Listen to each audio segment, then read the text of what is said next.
dernière, je me suis fait une liste de livres que j'avais extrêmement envie de lire cette année et résultat, je pense que j'en ai lu un petit peu plus de la moitié. Il est temps de retenter l'expérience cette année avec 26 livres pour 2026. Je vous avoue les gars que ces vidéos c'est plus pour me motiver moi et pour me mettre un petit peu des objectifs, sinon je peux complètement passer à côté de ces nouvelles sorties en me concentrant juste sur des livres qu'on connaît déjà, mais je veux quand même rester un petit peu dans les tendances, savoir ce qui sort, savoir aussi les actualités de mes autrices préférées, etc. Donc je me suis fait un petit planning de tout ce qui sortait, qui m'intéressait sur la prochaine année 2026. Comme à chaque fois, il n'y a pas tous les livres du monde, je sélectionne ceux qui m'intéressent, donc je sais que par exemple Lee Bardugo, hello Pascal, Lee Bardugo va sortir un nouveau livre, je vais pas le lire parce que c'est un truc qui ne m'intéresse pas forcément, voilà. Je vous en ai trouvé 26, donc je suis assez fière de moi, du coup c'est parti pour janvier. En plus je me suis fait une jolie petite page. Le 6 janvier nous avons The Swan's Daughter de Roshani Chokshi. Je suis assez intriguée parce que c'est une autrice que j'aime bien. Le petit descriptif c'est A Possibly Doomed Love Story, donc je suppose qu'on va partir sur un truc un petit peu amour impossible. On a un prince et on a une maiden, la maiden fait son comeback, et là-dedans il y a une histoire de mariage,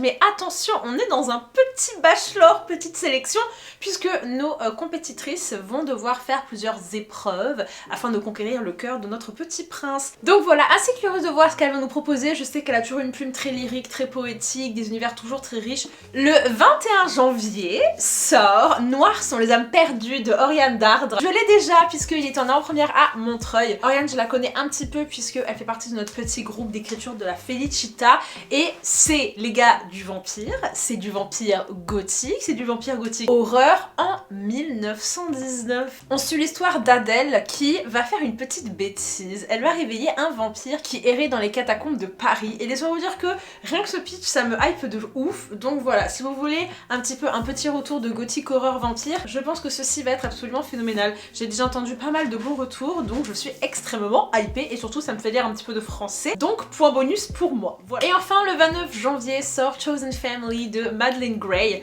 Alors elle, peut-être que son nom ne vous dit pas grand chose puisque c'est une autrice que j'ai découvert cette année grâce à Green Dot. Ça a été une recommandation de Clara et je dois vous dire que j'ai vraiment aimé ce livre. Je l'ai trouvé bouleversant et extrêmement bien écrit. C'est du contemporain adulte, de la fiction adulte on va dire, et j'aime beaucoup en fait la première phrase du synopsis puisque ça dit Books about friendship are not often described as love stories. Et je crois bien qu'on est sur une histoire de romance entre deux filles qui du coup ont commencé en tant que amies et puis ensuite leur relation a progressé vers quelque chose d'autre. Ça va être un petit peu rocailleux hein. Nell and Eve will love each other and hurt each other. Donc écoutez, je suis assez hypée puisque j'aime beaucoup cette autrice. Je trouve qu'elle écrit des choses qui sont très vraies, vous savez, des pensées parfois un petit peu malaisantes mais qui existent tout de même. En plus je trouve que la couverture est super chouette. Nous passons à février les amis, et le 3 février sort Wild Card de Stephanie Archer.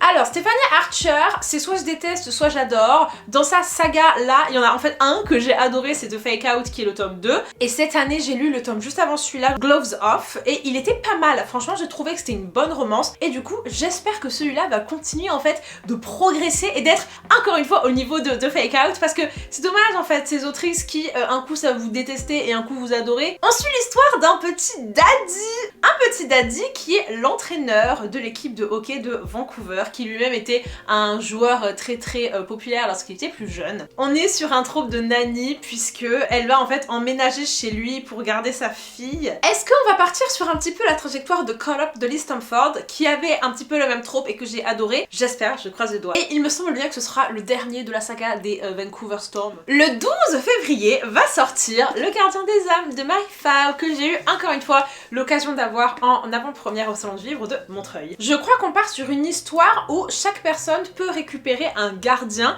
et notre personnage principal va se voir attribuer un gardien qui est un petit peu maudit ou un petit peu interdit, et ça va secouer tout plein de traditions, révéler plein de secrets. Je ne sais pas grand chose à part ça de ce livre, mais il me tente énormément. C'est pas exactement comme La Voix de Laurie, on est sur quelque chose d'un petit peu plus doux, et du coup je pense que ça peut vraiment me plaire, donc j'ai super hâte. Et puis encore une fois, ça me fait lire du français et ça me fait lire des copines. Le 17 février sort un livre où je suis pas sûre que je vais le lire, mais je l'ai quand même inclus dans la vidéo parce que je suis curieuse. Agnes Agnes Albert's Mystical Cat Shelter de Ever Fawcett. Ever Fawcett, c'est celle qui a écrit Emily Wilds et toutes ses aventures, et j'avais adoré le tome 1 de Emily Wilds. J'ai lu le 2 en fin d'année, ça l'a pas trop fait, donc je pense que je vais un petit peu give up la saga, mais je suis quand même intriguée par les autres livres de cette autrice, parce que je trouve qu'elle est assez originale dans ce qu'elle propose, elle attaque pas les personnages de la même façon. On est dans un refuge de chats, et je trouve la couverture très mignonne parce que du coup il y a plein de chats. Ça se passe en 1920 à Montréal. On est un peu dans une espèce de cozy fantasy, de sorcier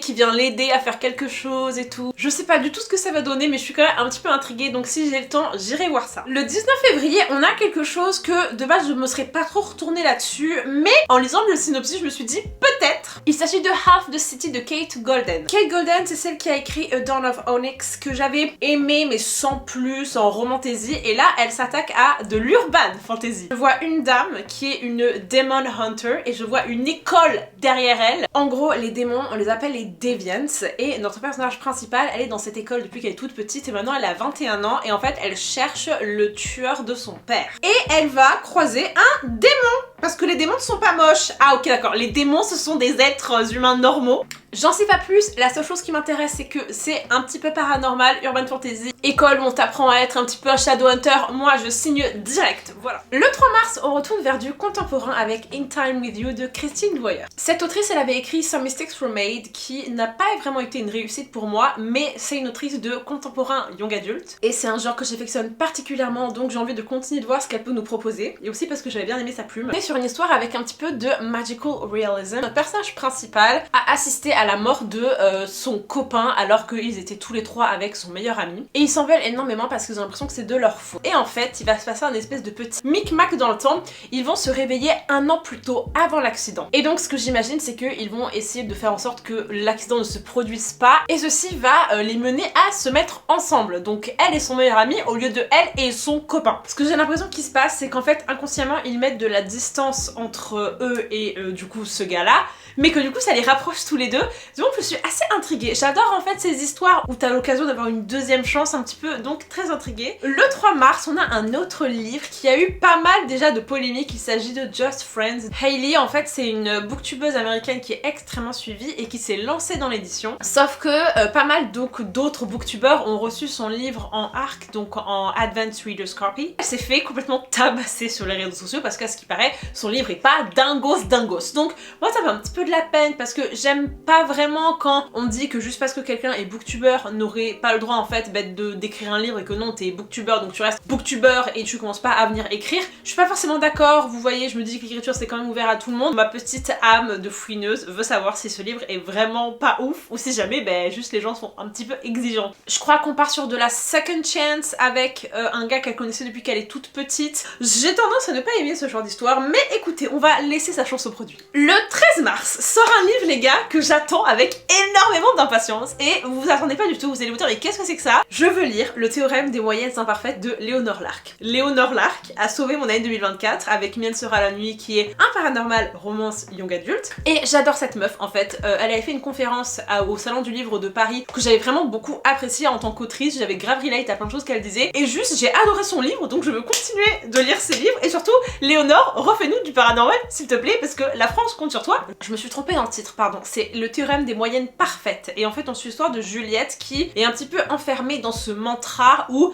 elle veut absolument être tout le temps la plus parfaite, ne pas sortir du cadre, sauf qu'elle va avoir un nouveau voisin qui va venir perturber et toute cette exigence et toute cette rigueur. On est donc sur une petite romance sous fond de psychologie, et ça j'aime beaucoup. Donc Léonore, franchement je suis hypée de ouf. Et enfin le 31 mars, je ne devrais pas lire ce livre. Je sais déjà ce qui va se passer. Take me back to the night we met de Abby Jiménez. Alors je sais que j'ai dit que je ne lirai plus de Abby Jiménez parce que ça fait 3 fois qu'elle me saoule. Elle est dans de la simplicité et dans un petit peu de la caricature d'elle-même, mais comme je vous ai dit, j'ai une âme de fouineuse en fait, et je ne peux pas passer à côté d'un livre de Abby Jiménez, et surtout je me dis que peut-être celui-là sera le livre qui me refait penser à Part of Your World, qui je trouve est LE livre de Abby Jiménez, contrairement à ce que d'autres gens pensent. Non, le meilleur livre de Abby Jiménez c'est Part of Your World, et franchement je je suis prête à me battre pour ce livre. Et là j'aime bien la couverture déjà, franchement j'aime bien le mood et le trope c'est que elle va tomber amoureuse du meilleur ami de son mec. Boyfriend's best friend, mais je ne comprends pas trop dans quelle situation ça se passe. Donc elle est déjà en couple et elle se sépare. En fait elle est attirée par le meilleur ami, je ne sais pas. Il se trouve qu'ils font du co-parenting déjà avec ce mec, donc ils ont un enfant. Et en fait lui est amoureux d'elle depuis tout ce temps. Sauf qu'il ne veut pas en fait détruire ce qu'elle a avec du coup son meilleur ami. Abby elle sait faire le mix des deux, je le sais parce qu'elle l'a déjà fait. Assez sexy et assez fun, assez drôle, tout en ajoutant le côté psychologique. Et ces dernières années je trouve qu'elle a trop misé sur le psychologique et qu'il faudrait qu'elle revienne dans quelque chose d'un petit peu plus léger et dans quelque chose de vraiment romance, où on pense au personnage, où on pense à l'alchimie en premier avant de penser au trauma qu'on peut balancer en fait dans ces histoires. Le 7 avril sort Release Me avec ma putain de voix cassée. Tahel et ma fille a un don pour nous foutre des titres qui sont des chansons dans cette nouvelle saga. Release Me c'est donc le tome 2 de la trilogie spin-off de Shatter Me qui a commencé avec Watch Me cette année. Évidemment que je suis hypée, évidemment que je vais le lire le jour de sa sortie parce que la fin du tome 1, enfin en fait le tome 1 les gars c'était un prologue qui a duré 150 pages, c'était trop court, c'était beaucoup trop petit et j'ai faim de plus, je veux savoir la suite des aventures entre monsieur James et madame Rosabelle, donc évidemment que je vais me jeter là-dessus. C'est donc de la dystopie young adulte mesdames et messieurs où on suit des gens post-3ème guerre mondiale qui sont dans un monde un petit peu apocalyptique, qui est dirigé un petit peu par des dictateurs, il y a une partie déjà de la population qui s'est libérée et qui maintenant s'autogère, il y a un petit peu des X-Men. Et cette trilogie là, elle s'axe un petit peu autour de l'intelligence artificielle, des progrès technologiques, comment en fait tout ça peut être utilisé pour nous nuire clairement. Et c'est accessoirement mon autrice préférée de tous les temps et ma saga préférée de tous les temps. Voilà. En mai, mesdames et messieurs, nous avons Our Perfect Storm de Carly Fortune. Ça faisait longtemps que j'ai pas lu un livre de Carly Fortune. En fait j'ai un petit peu give up après, je crois que c'était genre Meet Me at the Lake ou un truc comme ça. Et finalement le seul que j'ai vraiment aimé d'elle c'était le tout premier qui m'avait aussi complètement défoncé, qui s'appelait Every Summer After. Et là, on part sur à ce qui paraît quelque chose d'assez sympathique. Et surtout, j'aime beaucoup les couleurs. Notre personnage principal féminin était censé se marier avec un mec qui en fait est une grosse pourriture qui du coup l'abandonne à l'hôtel. À ce moment-là, son meilleur ami step up et dit t'inquiète pas, moi je vais m'occuper de toi parce qu'en fait il est amoureux d'elle depuis qu'ils se connaissent et qu'ils sont enfants. Et du coup, pour ne pas en fait gâcher complètement tout le mariage et surtout la lune de miel, ils vont partir en lune de miel ensemble. J'imagine qu'il va lui avouer ses sentiments et qu'elle elle va être complètement perturbée mais qu'elle va réaliser qu'en fait oui, c'était lui depuis le début, l'homme de sa vie. Écoutez, pour le moment, il n'y a pas d'histoire de tromperie, il n'y a pas d'histoire de triangle amoureux, il n'y a pas d'histoire de je ne sais pas qui, je ne sais pas quoi. Ça peut me plaire. Le 19 mai sort un livre où vous allez me dire mais Estelle pourquoi tu lis ça? Encore une fois, je suis une fouine et surtout j'ai toujours en fait un petit peu cette nostalgie de me dire si j'ai aimé un livre d'une autrice, même si j'en ai détesté 3, j'en ai quand même aimé un, donc si ça se trouve je vais peut-être en re-aimer un. The Shippers de Catherine Center. Alors Catherine Center, c'est l'autrice la plus inconsistante que je connaisse, je ne comprends pas comment elle peut écrire un de mes livres préférés d'une année puis un livre mais que j'ai à peine lu 12 pages. On part encore une fois sur un mariage qui se passe sur un bateau et elle jette son dévolu sur ce gars qui a été son crush quand elle était adolescente mais que ça avait jamais mené à rien et elle se dit maintenant qu'ils sont plus adultes, on va peut-être voir s'il n'y a pas quelque chose derrière. Le truc c'est que la seule personne qu'ils ont en commun c'est sa sœur qui se marie, mais sa sœur elle est un peu occupée donc elle peut pas les mettre en relation, du coup il lui reste que son meilleur ami pour faire ça. Son meilleur ami qui of course est amoureux d'elle depuis le début. Donc on va voir encore une fois une histoire de wingman où en fait le wingman c'est le meilleur ami qui est in love de la meuf et du coup il doit les mettre ensemble alors qu'il sait très bien qu'en fait c'est lui le meilleur choix. Assez intriguée parce que j'aime bien ce plot. Le 9 juin les amis, vous allez encore me dire mais Estelle mais pourquoi tu lis ça? Mais parce que je veux donner une chance au produit et surtout parce que cette autrice me taquine. Cette autrice elle écrit des livres qui potentiellement peuvent être mes livres préférés et en fait je les déteste. You Won't Forget Me de Maisie Eddings. Maisie Eddings encore une fois on a une relation hate to love, des fois j'adore, des fois je déteste, mais elle attaque beaucoup de sujets qui me touchent. Je lui avais envoyé un message une fois et genre elle m'a répondu, du coup je l'aime beaucoup. Je crois qu'on parle de musique et je crois qu'on parle de deux meufs qui vont coucher ensemble, donc écoutez j'en ne sais absolument rien d'autre à propos de ce livre mais la couverture je la trouve très classe, je la trouve un petit peu années 80 et tout. Donc... En juin sort un livre très important, The Sunday Garden de Ashley Poston. Ashley Poston, je sais pas si vous vous souvenez mais c'est une autrice avec qui j'ai eu un début absolument magistral. Elle a écrit mon livre préféré de 2023 qui est The Dead Romantics et j'ai aussi adoré The 7 Years Sleep, mais ces deux derniers livres je les ai trouvés beaucoup moins bien et là j'ai vu récemment qu'elle va partir en petite pause d'écriture et du coup ce livre là c'est le dernier qu'elle va nous sortir avant sa pause et je veux vraiment retrouver en fait tout l'amour que j'avais pour The Dead Romantics parce que je sais que cette meuf écrit divinement bien, je sais que cette meuf réfléchit et a un cerveau de ouf et qu'elle qu'elle est faite pour l'écriture et que ces 2 derniers livres peut-être elle a été un petit peu pressée et c'est aussi pour ça qu'elle prend une pause. Je trouve que la couverture est vraiment très belle et je crois que c'est une histoire que c'est une fille qui dans un jardin trouve une sorte de porte et à l'intérieur de cette porte il y a un mec qui est donc enfermé dans un espèce de jardin secret. Elle nous fait tout le temps un petit peu des histoires avec un poil de magie, un poil de trucs un petit peu surnaturels, donc écoutez, très hâte de voir ce que ça va donner. Ensuite le 18 juin sort, je pense, le livre que j'attends avec le plus d'impatience de toute l'année, The Adults de Alison Despatch. Alison Despatch, elle a écrit The Wedding People qui est mon livre préféré de 2025, je vous spoil mais bon tout le monde est au courant, et du coup elle écrit un autre contemporain adulte. On est dans le Connecticut en 1990 et je crois que ça parle justement de la vision qu'on a des adultes en tant qu'ados, love, grief, consequences and the messy business of growing up. Donc écoutez, ça parle un petit peu de nostalgie et tout, moi ça peut largement me plaire. De toute façon je lui fais 100% confiance à Alison Despatch, elle a écrit un livre excellentissime donc je veux lire absolument tout ce qu'elle écrit à partir de maintenant. Et je crois qu'en fait elle a déjà publié ce livre, un livre qu'elle a auto-publié, un truc comme ça. En juillet sort Lost and Found de Tara DeWitt. Tara DeWitt, je vous ai fait tout un plat sur elle en 2024 avec Savor It que j'avais adoré. Le tome 2 Left of Forever.